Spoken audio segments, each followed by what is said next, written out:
Jordyn Tyson joining us on the program here. Jordyn? Hey, Jordyn. Heck of a year last year. Thank you. You guys look sharp in the gear. We were just talking to Coach Dillingham about this. Is it weird to hear like that you guys are the reigning Big 12 champions? He was kind of like, I don't like hearing that. I don't want to think about that. Yeah, that's kind of been our motto, just moving on to next year, responding from success. You look at what you did last year. You had a breakout season, and you got injured in the ASU game, I think, right? Not the ASU, the U of A game. So you were out, and for you had a big-time season, but you missed a couple of ball games. How is your health in terms of where you need to be going into this season? That's what I've been kind of keying on. Just being in the training room as much as I can. That's really all you can do. You know, when everybody looks at Arizona State and the possibility of repeating, they all look at Cam Scottaboo because he was such a staple for that offense. How much do you feel like Cam Scottaboo's exit is going to affect the offense? It is going to affect us because we only lost a couple of starters, so I feel like each of them starters going to affect us in one type of way. But we gotta respond. Who's behind him, and who's going to be running the ball for you? I don't know yet. That's a good question. Really, it's still just way up in the air. Probably Brown. They're both last name Brown, so maybe one of those guys is going to be. That's going to two Browns, and then the transfer from Army who ran for 1,100 yards last year. Tell me what kind of chemistry you and Sam Levitt have. Obviously, you guys found a good connection last year, and people are looking at both of you guys and seeing you as all conference performers already. How's that connection been, and what's the offseason been like, knowing that so much pressure is going to be on you guys and to be able to perform? And obviously, you probably feel like that's one of those things that you can't wait for, is to be able to have that opportunity. To be honest, the connection is like so easy. Like, we just both have like a great feel for the game. I be telling when we be talking, I be like, shoot, we was meant to play football. That's what I say. So like, we just got a good feel for the game. We know how it's supposed to be played. Like, we know how to sit in zones. Like, we know how to run fast through zones. Like, it's just easy. We both have great football knowledge, and it's just been growing. Shoot, we've been hanging off the field. We compete in everything. So that's the thing I talk about a lot. We compete in everything, and that's just what makes us the players we are. Last year, you went against both BYU's defense and Utah's defense. You were the leading receiver in both those games, and obviously got both those wins. What was the more difficult defense to go against, if you remember? Utah just, blitz linebackers a lot. So I like to think I'm pretty good versus man. So when you see somebody line up and they tighten up on the line, you like that? Yes. That's what you're looking for? Yes, sir. I like man. Well, you're going to see a lot of it with Utah. Obviously, they love the physicality, too. You guys don't play BYU this year. You do play Utah. You're going to go up to Rice-Eccles Stadium, a place that Arizona State has not had any success against Kyle Whittingham there at their place. When you look at a game like that, do you circle that on the calendar, or do you look and you're one of those players who goes, I don't pay attention to any of those games? That's obviously going to be a big one because Utah's going to be one of those teams to have to get through to get a Big 12 championship. Yeah, definitely just one of them players that's week by week. Shoot, we got to play NAU first. Like, that's what I'm worried on right now.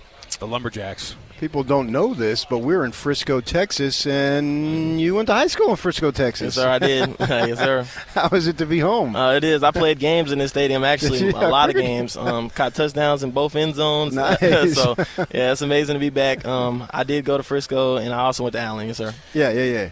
I know that you're a fairly recent recruit. You're coming into your third year, right? Yes, I'll be a junior on the field, senior in the classroom. Right. So I'm just curious, how much has things changed in the world of college football with NIL for you, with money, from when you were recruited as a senior coming out of high school to now? How much different is it for a player? It's very different. So 2022, that was the first year they ever did NIL, and that's when I graduated. So it was kind of like they were still working on it. Like, you can make money if, like, you was one of the famous guys and stuff. So that was kind of different. But now it's been a blessing. Just being able to buy food whenever I want. If I like something, I have the opportunity to buy it. So it's just a blessing to have it. I don't try to think about it too much because at the end of the day, it's just money. But yeah. Well, you talk about if you were famous. Okay, Jordyn Tyson now is famous, man. You look at all the receiver lists as far as NFL, and your name is there. You had a phenomenal season. The relationship with you and the quarterback is well known. It's regarded as one of the best 1-2 combos. So my question for you, and where I'm going with this, is you are going to be a marked man. When you break that huddle and come out on the left or right, everybody is going to have a defense that is designed to make sure you're in check. How much do you need to step up your game to meet that challenge? Because it's probably going to be a little bit different than it was last year, particularly without Cam. Shoot, they designed the defense for me that opens up everything else for my brother. So Sam gonna be running all over him. Shoot, we got other receivers that's gonna catch the ball if they want to do that. Tight ends.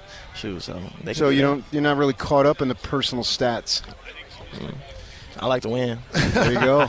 Hey, take me to that BYU game. Just the craziness. We were talking to Coach Dillingham about it, and he lost his mind. What were you doing when all the fans came down on the field and there was this crazy melee and back and forth and coaches getting into scraps? And what was that like for you and that win? What was that win like? Yeah, it was amazing. Shoot, I was scared at the end. Okay, I was scared. I was talking to the fans. They was talking about how I sold their parlay because I ain't scored a touchdown. I was talking to Hines Ward over there. So we was just chilling. Your fans coming. You were afraid of your own fans on the field. See, that was the wildness of how that thing ended. And we were saying it too. I've never seen in my life a review that went to let's check frame by frame into the stands. Oh, it was wild. How this thing happened with that ball hit. So I've actually ran that play since high school, like a whole bunch of times. Yeah. That was my first time ever running it. You talk about Hines Ward. People may not know this, but he is the Sun Devils receivers coach, and obviously he was a very accomplished player in the NFL as far as with the Steelers. And how is it when he speaks, man? I would think that the receiver group has really got to be tuned in because here's a man who was a big-time player at the highest level. Yeah, he's a standard guy. If you're not going to play to the standards, you ain't going to play at all. So I like the way he teaches because it's not too much stuff you have to worry about. He's using the same verbiage, so you know what you have to do. It's not nobody's questioning that in the room. Well, I got to imagine he makes you block linemen. For sure. Yeah, because remember Hines would block Yep. any lineman. He would Big dude, pick up big any physical backer. dude. Yeah. He would do it all. So I got to Yeah. imagine you're going to have to block. Yeah, in order to do bootlegs, stuff like that, block the lineman. Yeah. People may not know this, but his brother plays in the NBA. Yes, sir. Yeah. Yeah. I be saying he's the reason why I'm here today. Shoot. Why is that? I was a big gamer. I used to want to play video games, but he got this video game stuff out of me, and he made me want to put all that effort I was putting into the video games to the field. can you put a call into my kids then about let's figure out how to do that. Jordyn Tyson, he's a wide receiver for the Arizona State Sun Devils, and I said reigning champs, but I've already been corrected a few times on it. It's what it is. So congrats on last year, and looking forward to this year. Looking forward to watching you up at Rice Eccles middle of the season when you guys take on the Utes, and stay healthy this season, man. Thanks for hanging out with us. Thank you.